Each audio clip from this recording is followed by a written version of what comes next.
tema é o servo. Acho que está projetado aí, né?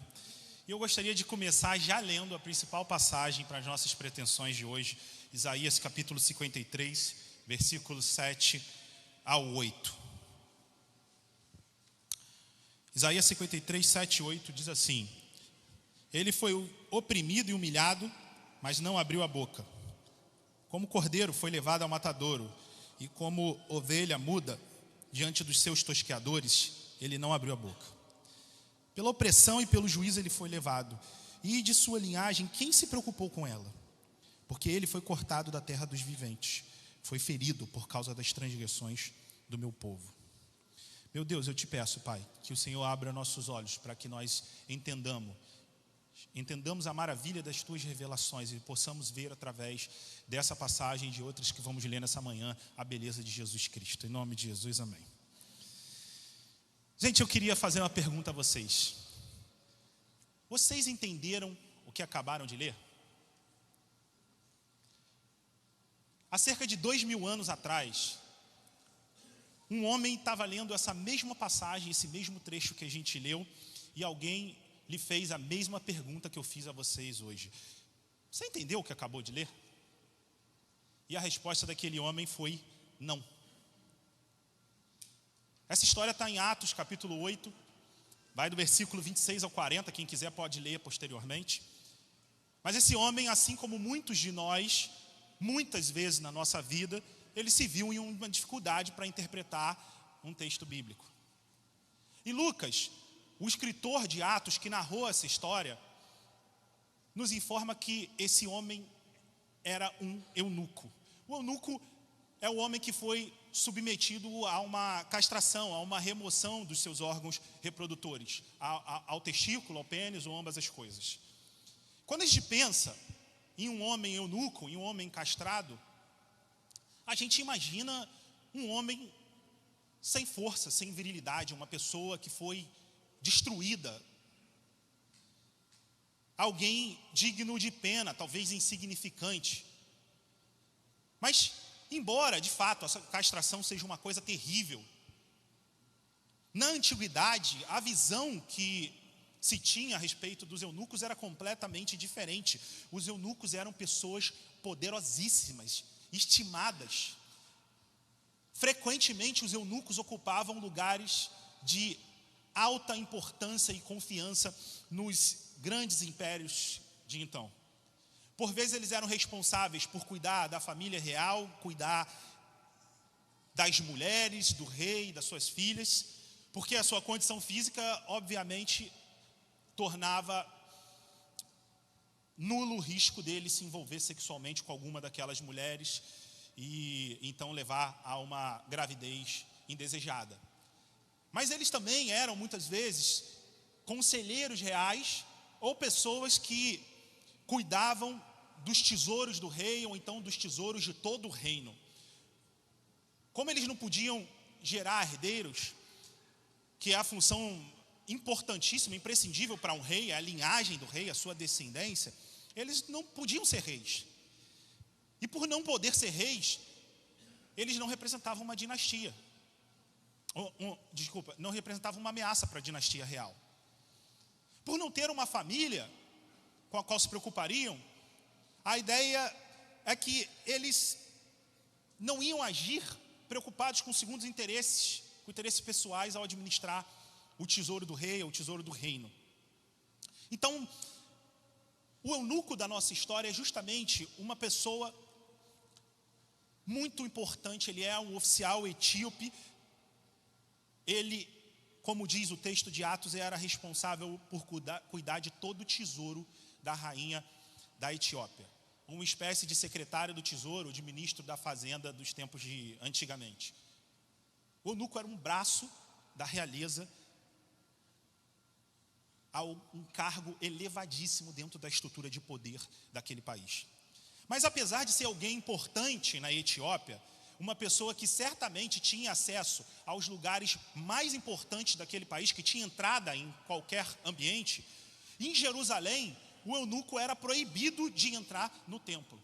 Eu queria ler com vocês uma passagem que explica isso, está em Deuteronômio capítulo 23, versículo 1.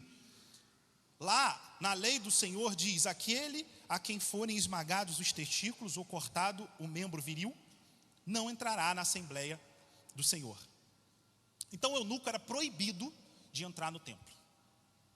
A razão por detrás dessa proibição estava ligada ao conceito de integridade que era exigida no culto ao Senhor. Porque no sistema levítico, naquela época, a perfeição física ela era um símbolo da santidade do próprio Deus.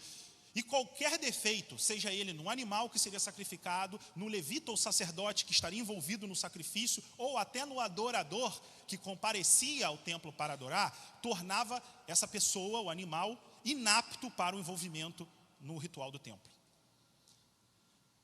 Então o eunuco não podia entrar na casa de Deus. E essa restrição era muito significativa naquele período. Porque o templo era vital para a cultura judaica, para a religião judaica. O templo era o lugar que Deus morava.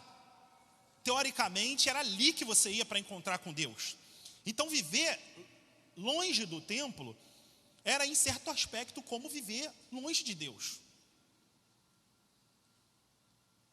Esse eunuco, portanto, era um homem que era destacado positivamente na sua nação, no seu país, na Etiópia, que ocupava uma posição de honra lá, mas que em Jerusalém era destacado de forma não positiva, mas negativa, porque a sua deformidade o tornava incapaz, inapto para comparecer ao templo e participar da adoração que acontecia naquele local. Em Jerusalém ele era alguém estigmatizado, marginalizado, alguém excluído. E a gente não sabe nem o nome dele, o texto não nos informa, porque a ideia é que tudo que importa para os fins da narrativa de Atos é que esse homem era um eunuco, que ele tinha uma limitação física, e todo judeu que lia sobre isso sabia que isso excluía de comparecer ao templo. Ele foi a Jerusalém, para adorar o Senhor, mas ele não pôde entrar no templo. E agora ele voltou para a sua casa. E durante a viagem de volta para casa, na carruagem, esse eunuco leu em voz alta justamente a mesma passagem que eu li com vocês de antemão, aquele pequeno trecho, versículos 7 e 8 de Isaías 53. Filipe, um dos primeiros líderes da igreja, um dos 7 que foram designados em Atos para cuidar da distribuição de alimentos, da assistência que as viúvas recebiam, por ordem de Deus, foi até aquele local em que se encontrava o etíope, e ele mesmo ouviu o etíope lendo a passagem de Isaías, os versículos 7 e 8 de Isaías 53. E foi Filipe que perguntou ao etíope: você entende o que lê? E a resposta do etíope é: como eu poderei ler se alguém não me explicar? Ou seja, o etíope tinha clara noção de que ele não sabia o significado daquela passagem, e ele precisava de um intérprete ali, de alguém que transmitisse o conhecimento, o propósito para o qual aquele texto tinha sido escrito. E ele fala: peço que você me explique a quem se refere o profeta. Ele fala de si mesmo ou de outra pessoa? Em outras palavras, a pergunta do etíope a Filipe era: quem é o servo sofredor que foi mencionado no trecho de Isaías? Será que o servo é o próprio Isaías? Ou será que o servo é alguma outra pessoa? Essa é a pergunta que Filipe faz ao etíope. E é claro que Filipe responde a essa pergunta interpretando que o servo sofredor é Jesus Cristo. Mas há muita riqueza nessa figura do servo que eu espero mostrar para vocês nessa manhã. E ao longo desse livro de Isaías, o servo aparece diversas vezes, antes do próprio capítulo 53, que a gente já leu e que vamos ler novamente. A figura do servo aparece muitas vezes, especialmente depois do capítulo 40, quando começa a segunda parte de Isaías. E a gente vai ler algumas dessas passagens para entender quem é a figura do servo e qual é a vocação do servo, o que o servo faria. Isaías escreve em torno de 700 anos antes de Jesus. Então entenda que ele está falando sobre acontecimentos que não se cumpriram no seu tempo de vida, mas algo que ainda viria a acontecer e que ele, por ser profeta, estava antevendo, profetizando. Então, eu queria ler a primeira dessas passagens com vocês, que está em Isaías 41, versículo 8 ao versículo 9. E quando você estiver lendo, tente localizar e entender quem é o servo que Isaías está mencionando. Vamos lá, Isaías 41, versículo 8. Mas você, Israel, meu servo, você, Jacó, a quem eu escolhi, você, descendente de Abraão, meu amigo, você a quem eu trouxe dos confins da terra e chamei dos cantos mais remotos, e a quem eu disse, você é o meu servo, eu o escolhi e não o rejeitei. Quem é o servo mencionado aqui por Isaías? Israel. Tenha calma. O servo aqui, o texto é muito claro, se a gente fizer uma exegese, uma interpretação literal da passagem, é dito, você, Israel, o meu servo. Quem é o servo? Israel. E depois ele usa um outro termo para se referir a Israel, o nome anterior do próprio Israel, que era Jacó, que também era usado para se referir a toda a nação, todo o povo de Israel. E depois ele fala, os descendentes de Abraão. Você é o meu servo, eu escolhi e não rejeitei. Ou seja, o servo retratado aqui é o povo de Israel. Deus fez uma aliança com o povo de Israel no Monte Sinai, como a gente viu, capítulo 19 de Êxodo, que acabamos de estudar na escola dominical e também nas células.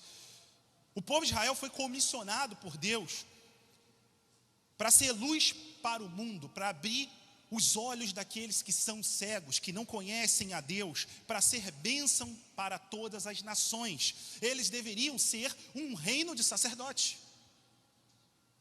Mas Israel não cumpriu o seu chamado. Israel se rebelou contra o Senhor. Eles não confiaram no Senhor.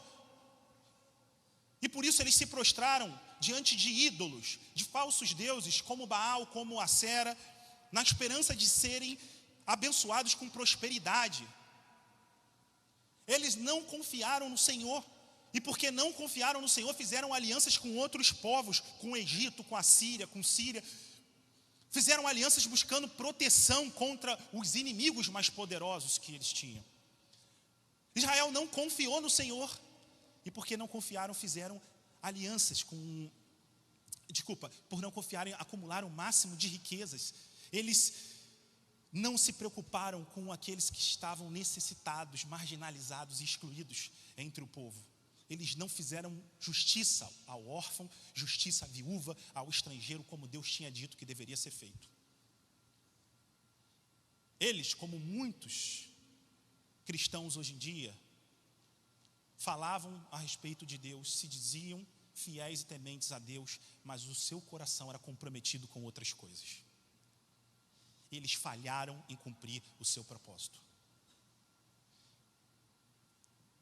O povo de Deus se afastou da luz, da revelação de Deus na palavra que ele deu ao povo através de Moisés, e ele adentrou então na escuridão do pecado, na frieza espiritual, e Isaías retrata isso repetidas vezes no seu livro, dizendo que o povo se tornou cego e surdo, incapaz de ver e compreender as coisas de Deus, ou de ouvir a palavra de Deus. E logo no capítulo seguinte, no capítulo 42 de Isaías, essa metáfora, essa analogia da surdez, da cegueira, ela é novamente utilizada para se referir ao servo. Olha só, Isaías 42, versículos 18 e 19. Escutem, surdos, e vocês cegos, olhem para que possam ver. Quem é tão cego como meu servo, ou tão surdo como o meu mensageiro a quem eu envio? Quem é tão cego como meu amigo, e tão cego quanto o servo do Senhor? Então o cego do Senhor é referido aqui nessa passagem, Isaías 42, como alguém que é surdo e que é cego. O servo é surdo e cego. O Messias é surdo e servo? Não, então essa passagem não pode estar se referindo a ele. essa passagem só pode estar se referindo ao mesmo significado do capítulo anterior que nós lemos. Ele está se referindo aqui ao próprio servo de Deus, o povo de Israel. Israel, como eu falei, não somente não trilhou o caminho que Deus tinha para eles, mas também perdeu a capacidade de enxergar o caminho. O povo que deveria apontar o caminho para os outros povos, não era mais capaz nem de identificar qual era o caminho a ser seguido. Eles foram identificados, designados por Deus como um salva-vidas para a humanidade. Mas o salva-vidas precisa saber nadar. Israel não sabia mais nadar. Israel estava se afogando. Que trágico é ver o povo de Deus nessa situação de cegueira e de surdez, longe dos caminhos do Senhor, incapaz de discernir a sua vontade. É isso que acontece quando alguém se compromete com outros deuses e ídolos, com outras alianças que não aquela que é feita com um único Deus verdadeiro. Israel, o plano de resgate, que deveria ser luz para todo o povo, também precisava de um resgate. E agora? Quem ou o que será o plano de resgate para o plano de resgate? E eu queria que nós lêssemos Isaías 49, do versículo 1 ao 6, para entender um pouco mais sobre isso. Quem vai tirar Israel da cegueira? Quem vai tirar Israel da escuridão e levar de volta para a luz? E mais do que isso, quem vai cumprir o propósito de Israel de ser luz para todos os outros demais povos? É isso que Isaías vai apontar aqui no capítulo 49, nessa passagem que vamos ler. Diz assim: escutem, terras do mar, e vocês, povos de longe, prestem atenção. O Senhor me chamou desde o meu nascimento, desde o ventre da minha mãe fez menção ao meu nome. Ele fez a minha boca como uma espada aguda, na sombra da sua mão me escondeu. Fez de mim uma flecha polida e me guardou na sua aljava.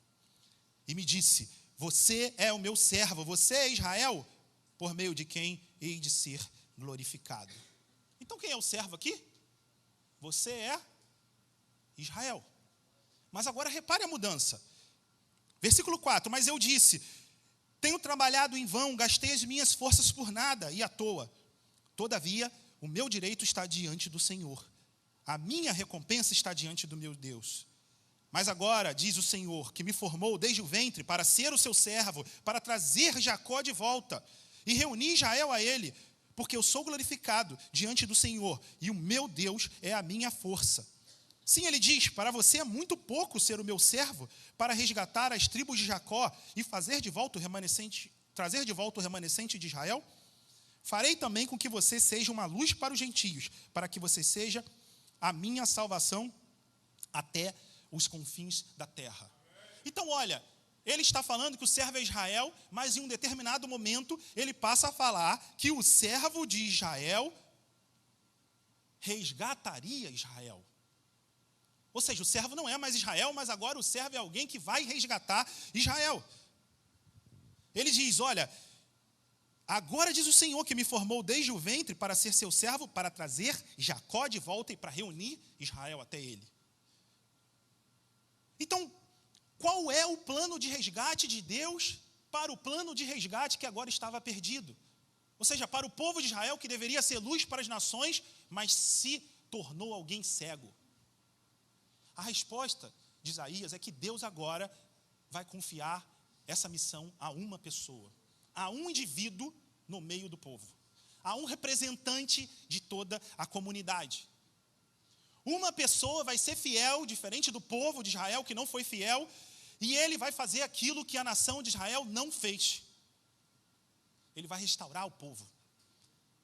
Nas palavras de Isaías, como eu falei, ele vai trazer o povo de volta, trazer o povo para o caminho do qual eles nunca deviam ter se desviado. Então esse indivíduo dentro do povo será o servo de Deus, o Israel verdadeiro. Ele vai ser a luz que o povo de Israel deveria ter sido e não foi. E um pouco à frente, nos capítulos 52 e 53, Isaías se refere de novo à figura do servo. E essa é a passagem que a gente estava lendo aqui, logo no início, Isaías 52, 7 e 8, foi a passagem que o etíope leu. E agora eu queria ler esse texto completo com vocês, não só o versículo 7 e 8, mas a gente vai ler do versículo 13 do capítulo 52 até o fim do capítulo 53. Toda essa sessão é uma unidade literária, ela fala sobre uma coisa só. Então vamos lá, Isaías 52, versículo 13.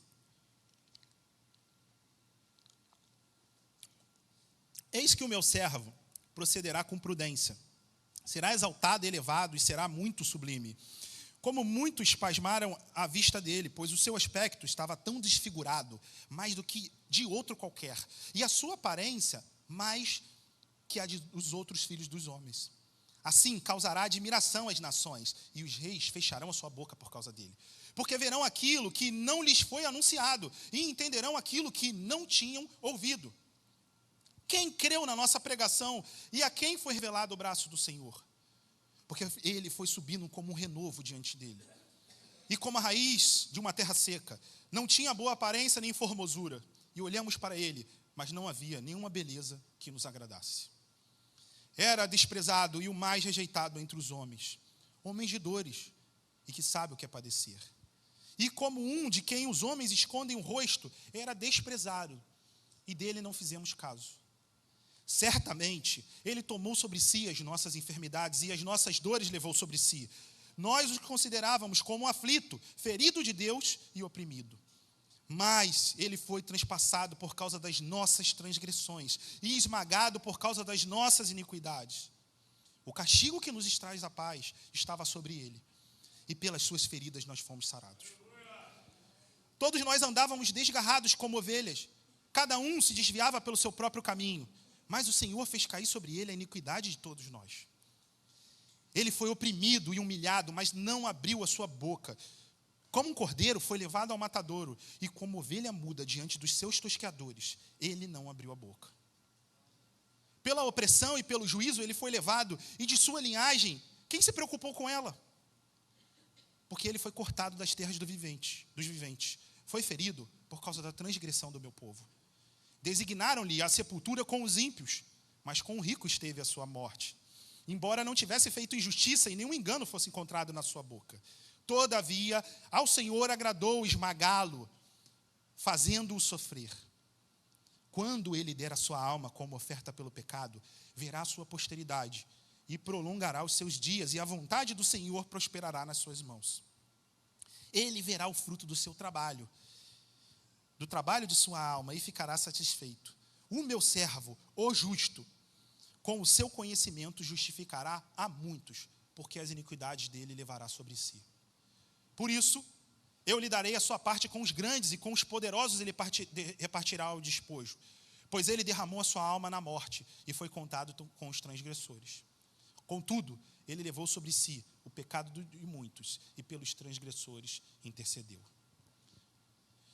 Então essa passagem, esse trecho que nós lemos agora, tem um tom, uma conotação completamente diferente da que a gente leu anteriormente, dos capítulos 41, do capítulo 42. Ela fala de um servo que, de maneira diferente de Israel, vai agir com sabedoria. De um servo que irá cumprir os propósitos de Deus. Deus diz que esse servo será o resgatador, que vai levar os pecados e que irá justificar muito. Ele vai restaurar a visão e a audição de um povo que se tornou cego e surdo. Novamente, gente, esse servo não pode ser Israel, porque Israel não era capaz de salvar a si mesmo. Israel não era capaz nem de enxergar aonde estava, nem para onde ir. Mas Deus levantaria esse indivíduo que iria representar todo o povo, e ele é chamado de o servo. Mas, surpreendentemente, Isaías diz que esse servo sofreria de uma forma terrível, ao ponto de ser desfigurado. Por que ele sofreria assim? Muitos dizem que se alguém sofre é porque merece sofrer, é porque pecou e porque está sendo julgado pelos seus pecados. Muitos afirmam que as doenças, a pobreza, os problemas são consequência das nossas atitudes, que todas as vezes que alguém está passando por uma coisa ruim, é porque plantou essa coisa ruim. E esses pregadores que fazem tais afirmações, afirmam que se você se arrepender e crer no Evangelho, você vai ser próspero e você não vai ter mais problemas e tudo na tua vida vai passar a dar certo. São os famosos pregadores da teologia da prosperidade. Eles parecem que não leem Isaías 53, bem como o livro de Jó, ou as Lamentações de Jeremias, ou também os Salmos de Lamentações, ou muitas outras passagens no Novo Testamento, que não dão suporte a essa pseudoteologia que diz que Deus está, acima de tudo, preocupado em te livrar de todos os problemas da sua vida e te levar a um lugar que você só tenha alegria e prazer. O que nós vemos aqui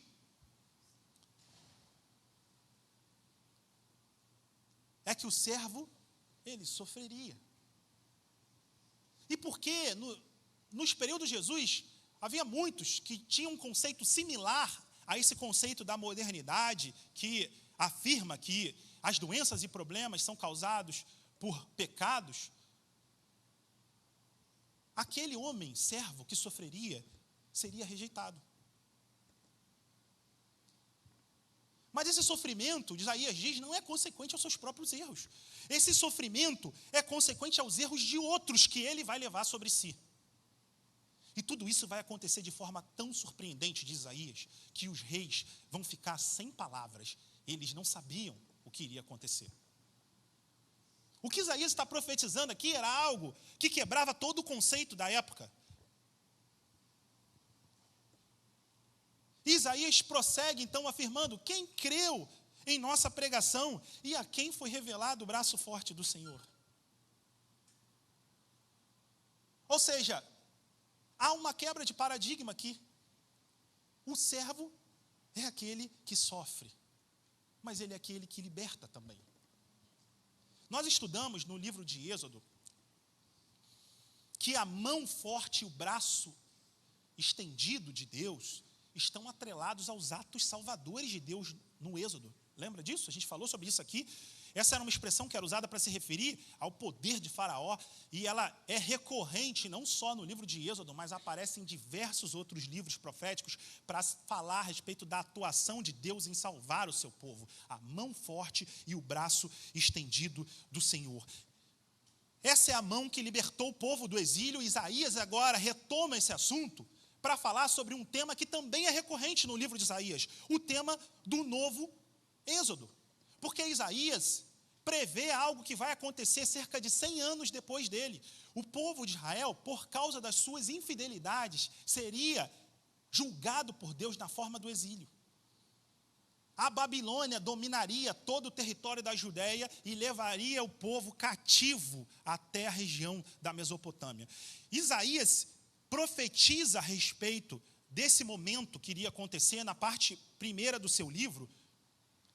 E então, depois ele começa a falar que Deus, porque é fiel e porque os seus planos não podem se frustrar, traria o povo de volta lá da Babilônia, do seu exílio, do lugar de juízo, através de um novo êxodo.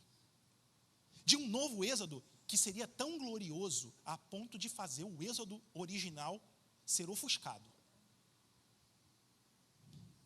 Então, a expectativa do povo que entra nesse momento do exílio é que Deus mostrasse o seu braço forte e a sua mão estendida, trazendo libertação deles dos seus inimigos. Eles esperavam que Deus fizesse isso por meio de um representante, de um Messias guerreiro, que iria matar os inimigos do povo de Israel e subjugar os inimigos do povo de Israel, que levaria Israel de oprimido a agora o novo tirano do momento.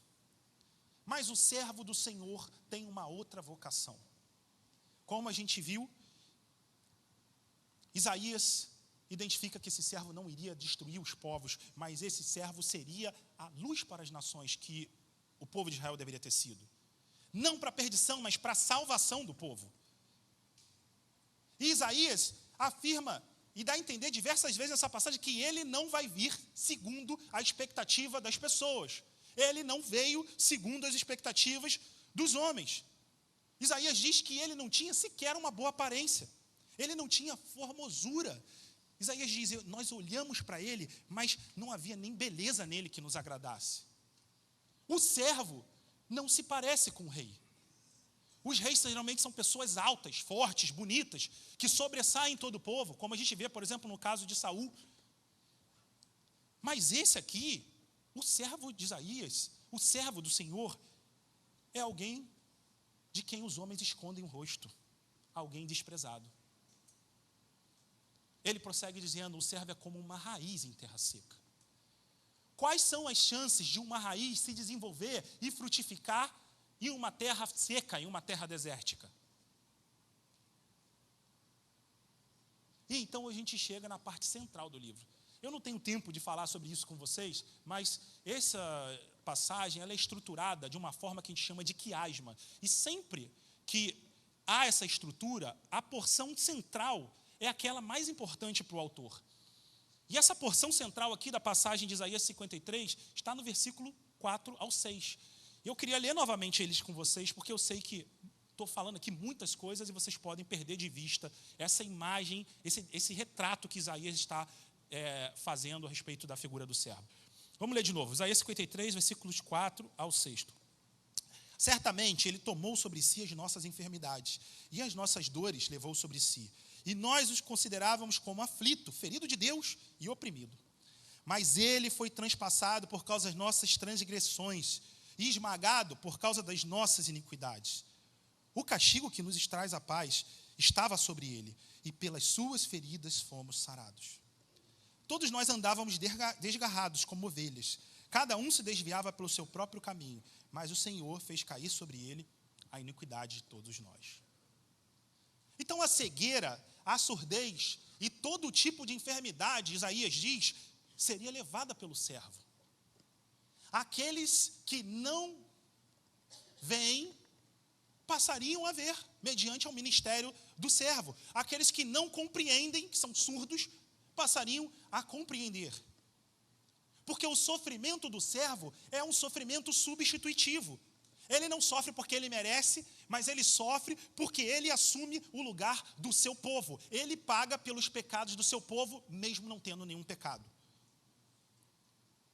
O Messias é aquele que é o servo que tomou sobre si toda a culpa pelo pecado, que recebeu as consequências pela rebelião do povo de Deus. Ele é aquele que é punido no lugar do povo de Deus, que foi transpassado pelas suas transgressões. Ele tomou sobre si as suas transgressões para que o povo do Senhor recebesse a cura. Esse é o coração do cântico aqui, chamado quarto cântico do servo de Isaías. E esse é o coração do evangelho. Esse é o evangelho que Isaías prevê 700 anos antes de acontecer. E que depois é delineado de uma maneira muito mais clara no Novo Testamento. A mensagem é que nós, todos nós, como ovelhas tolas, nós nos desviamos do nosso Supremo Pastor, mas Ele nos resgatou. Amém? Amém. O problema é que, ao nos substituir, aparentemente o peso dos nossos pecados era muito grande. E Ele não resistiu, Ele morreu.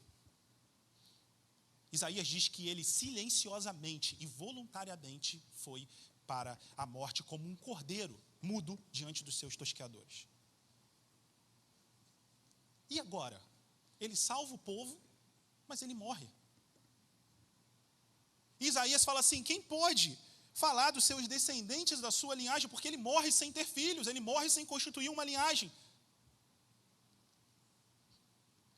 Ele foi cortado da terra dos viventes pela transgressão do seu povo.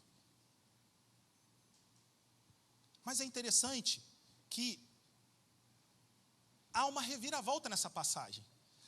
Ele diz assim, olha, eles quiseram sepultá-lo de forma vergonhosa, mas ele não foi sepultado de forma vergonhosa, ele foi sepultado junto com ricos. E todo esse drama, toda essa situação que é desenhada aqui por Isaías, não é um acidente, mas incrivelmente é o propósito de Deus, é o propósito original do Senhor. Isaías fala, ao Senhor agradou moê-lo, esmagá-lo, fazê-lo sofrer. E ele diz, quando ele der a sua alma com oferta pelo pecado, ele vai ver a sua posteridade, e ele prolongará os seus dias. Ele vai ver o fruto do seu trabalho, e ele ficará satisfeito. Ele diz, ele vai justificar muitos, porque as iniquidades dele, ele vai levar sobre si. Então, depois da humilhação, há a exaltação do servo. Embora ele tenha morrido, fica claro na passagem de Isaías que ele não está morto. Ele vive para todo sempre. Ele morreu sem filhos, mas com a sua morte ele conquista um tipo diferente de descendente. E Deus promete, nessa passagem aqui, exaltar o seu servo. Ele vai ser grande, ele vai ter despojos. Mas o fim diz assim, ele levou os seus pecados, os pecados de muitos, e pelos pecadores ele intercedeu. Então Isaías enxerga toda a história de Israel, e você precisa de entender que há toda uma história que vai de Gênesis até Isaías, lá da criação até o tempo do exílio assírio, que Isaías está vivendo, e que Israel é comissionado para fazer algo, mas falha. Como eu falei, ele é surdo, ele é cego. Israel é incapaz de cumprir o seu propósito. Mas então, no desenvolvimento da narrativa, o servo deixa de ser o povo de Israel e passa a ser um representante do povo. Um indivíduo sem pecado e sem culpa, mas que levaria sobre si o pecado de todo o povo. O Messias que foi prometido. Esse conceito de um povo e um indivíduo que representa um povo, é um conceito muito comum na antiguidade. É o que é chamado de solidariedade coletiva. O rei é o povo e o povo é o rei. E os atos do rei têm consequências e implicações para toda a nação. Se você ler o Antigo Testamento com atenção, você vai perceber que esse conceito da solidariedade corporativa, ele está presente desde Adão até o período da monarquia. Adão comete um pecado, e por causa do pecado de Adão, todo o povo paga consequências. O rei é infiel de Israel, se prostra diante de ídolos, e por causa disso, todo o povo é julgado. Então havia esse conceito. Na antiguidade não existia a ideia de individualidade, de privacidade, de direito à sua liberdade. A ideia era de que o coletivo era mais importante do que o indivíduo. Então, Isaías está falando sobre essa representação que o Messias cumpriria como alguém que lideraria o povo e cujos seus méritos, a sua santidade, o seu sacrifício levaria ao resgate do povo, para dizer que, na verdade, as promessas do Senhor estão se cumprindo. Não era um plano contingente, ou seja, Deus não teve um plano B para resgatar o plano A, mas, na verdade, o que nós vimos é que, desde o início, as promessas de Deus, lá no livro de Gênesis, já falam de uma descendência, ou seja, de um povo, mas também de um descendente, ou seja, de um representante de um povo. Da descendência de Eva, mas também do descendente de Eva, que esmagaria a cabeça da serpente. De uma nação de sacerdotes, como a gente está estudando em Êxodo, para um sumo sacerdote perfeito. De um povo que seria propriedade exclusiva de Deus e de um rei que viria da linhagem de Davi. Ou seja, a história do Messias está profundamente entrelaçada com a história do povo do Messias, com a história do povo de Deus. O servo e o povo de Israel são uma coisa só. É por isso que, às vezes, a gente identifica na leitura claramente que o servo é o povo, e em outros momentos o servo é Israel, é Jesus. Já estou adiantando, né, o fim, mas é porque não tem muita surpresa em relação a isso. O servo é o povo, mas o servo é o representante do povo. E isso é muito belo. A história do Messias está profundamente ligada à história do povo do Messias. E voltando à história de Atos, que eu contei lá no início, Filipe identifica que esse servo aqui, que o etíope está lendo, mas não sabe quem é, e pergunta, quem é o servo? É Isaías, é algum outro? Filipe diz que ele é Jesus Cristo, o servo que representaria todo o povo de Israel. Jesus e o seu povo são uma única coisa, uma unidade indivisível. A identidade de Jesus é a identidade do povo. A vocação de Jesus é a vocação do povo de Jesus. A missão de Jesus é a missão do seu povo. Jesus veio ao mundo para se identificar com o povo de Israel. Ele não tinha beleza, como Isaías disse. Ele foi rejeitado, desprezado como um homem de dores, como alguém que foi experimentado em sofrimento. Jesus não nasceu em berço de ouro, ele nasceu em Belém e logo cedo foi levado para uma cidade desprezível chamada Nazaré da Galileia, um lugar tão estigmatizado que quando um homem chamado Natanael ouve falar que o Messias estava vindo de lá, ele questiona, pode vir alguma coisa boa de Nazaré?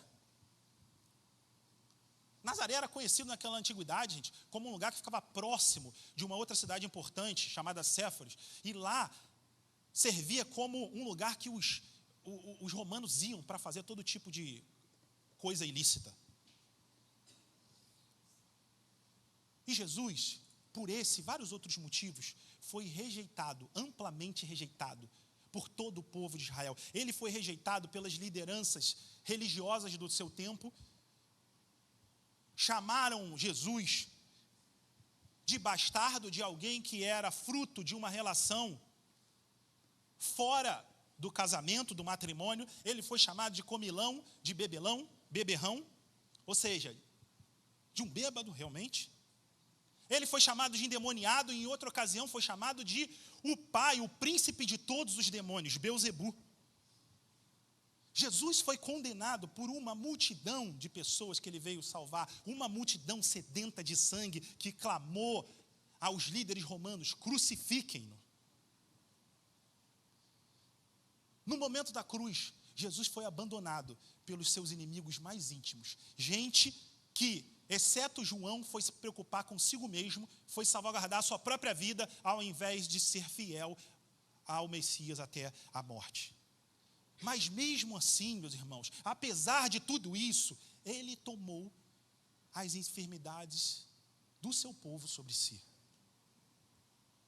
Mateus, no capítulo 8, versículo 16 e 17, fala a respeito dessa afirmação de Isaías, e ele diz assim: ao cair da tarde, trouxeram a Jesus muitos endemoniados, e apenas com a palavra expulsou os espíritos e curou todos os que estavam doentes, para cumprir o que foi dito por meio do profeta Isaías.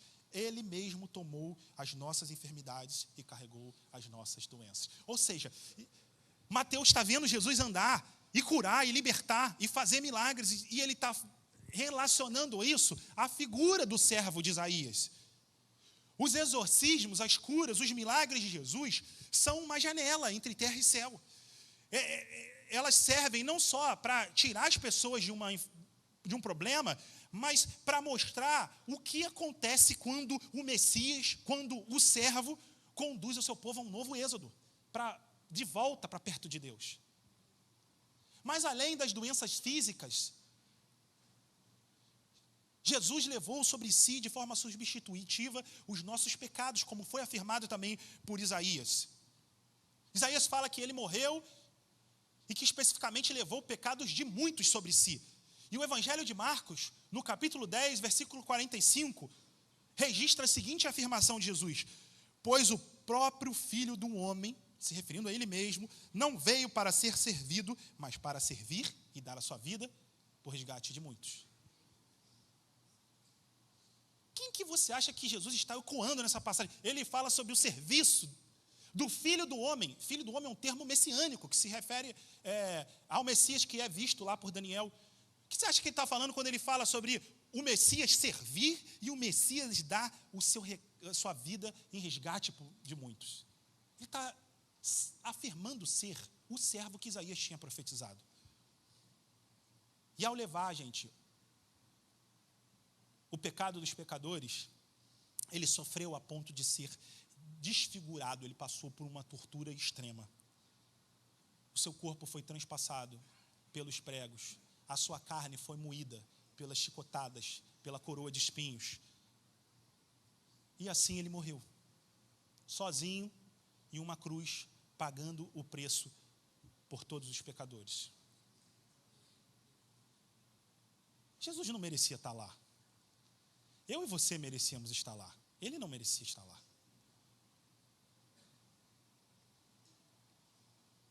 E a gente lê que a história dele termina de uma forma trágica, sem filhos.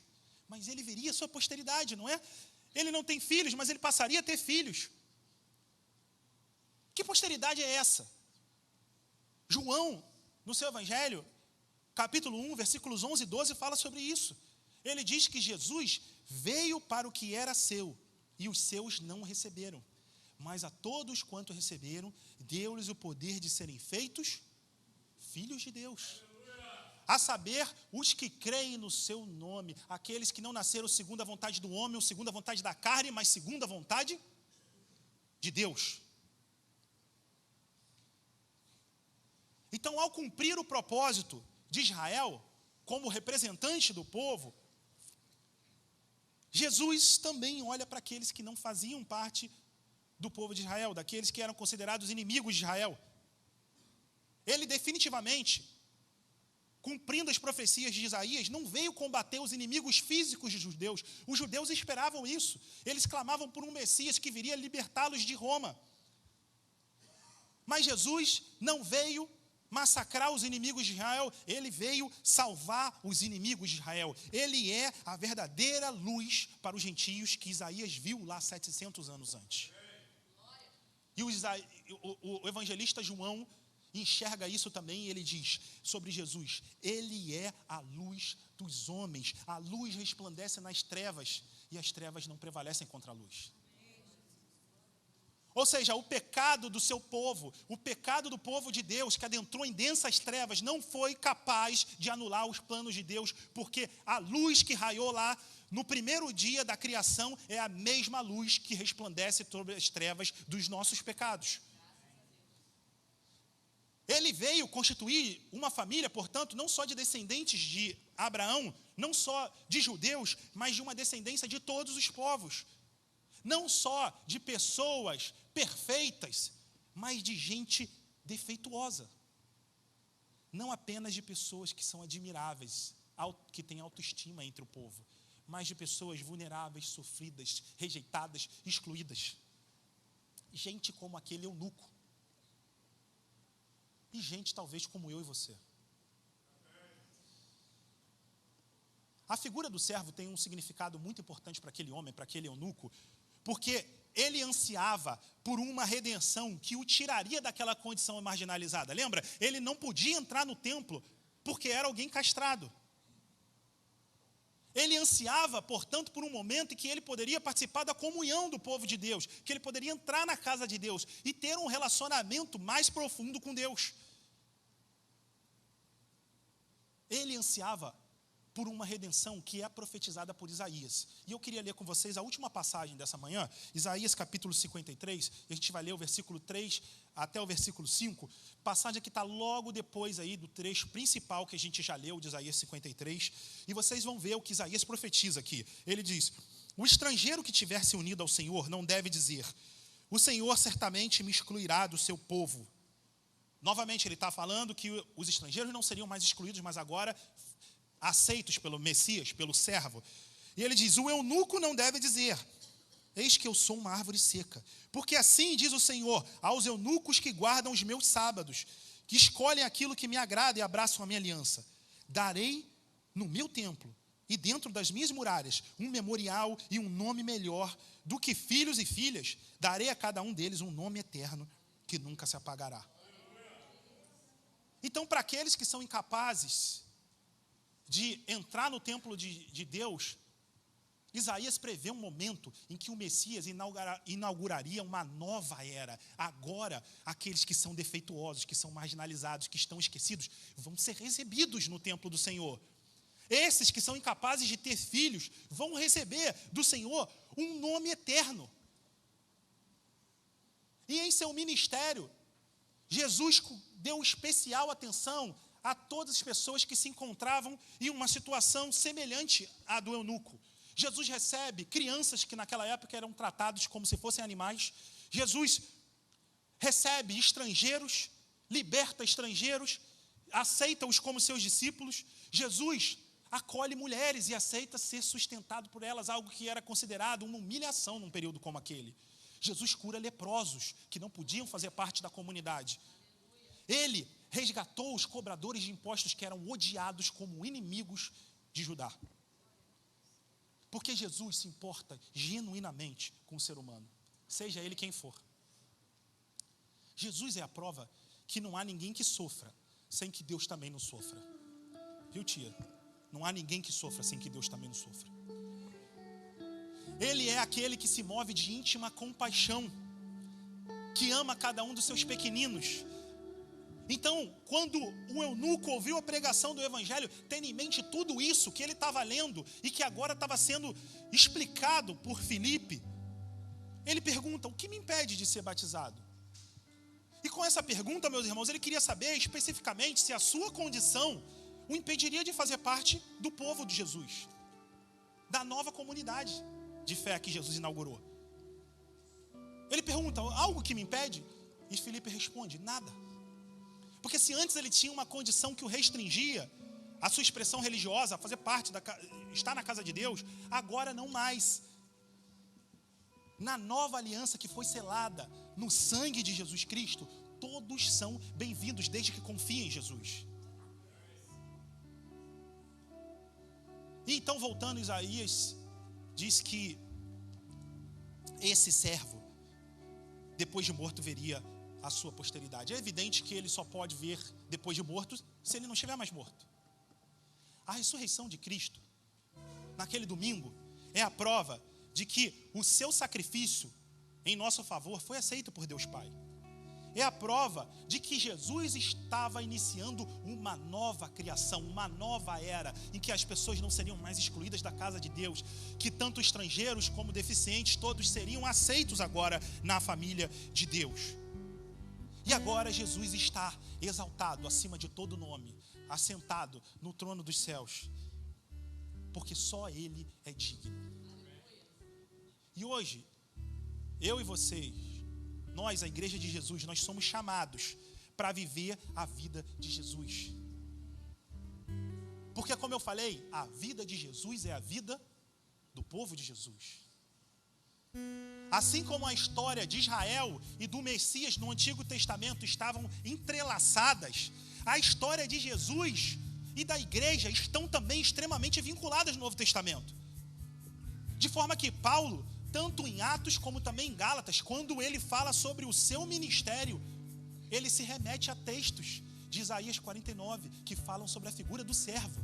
Ele fala sobre o ministério de ser luz para as nações. Ele fala que Deus o separou desde o ventre da sua mãe. Ele está simplesmente emulando aquelas profecias que se referiam a Jesus e agora entendendo como a sua própria vocação ministerial. Em várias passagens de suas cartas, Paulo não se identifica como o apóstolo, mas ele se declara o servo. Porque ele entende que, assim como Jesus, a igreja, incluindo os líderes da igreja, os pastores, os apóstolos e tudo mais, devem servir uns aos outros e servir ao mundo. A nossa vocação, o nosso chamado não é de destruir, não é de rejeitar, não é de criticar. O nosso chamado é servir, é amar, é dar a nossa vida, e tudo isso para a glória de Deus. Então, meus irmãos, que esse servo seja o nosso cântico, hoje e todo sempre. A gente vai cantar logo a seguir uma canção que fala sobre isso. É um texto, é uma música nova, vocês não conhecem, mas eu queria que vocês procurassem acompanhá-la. Que a gente, portanto, terminar, desista das nossas tentativas de salvar nós mesmos, sabendo que teve alguém que já fez isso. Aquilo que não podíamos fazer, Jesus fez. A Ele a glória, amém?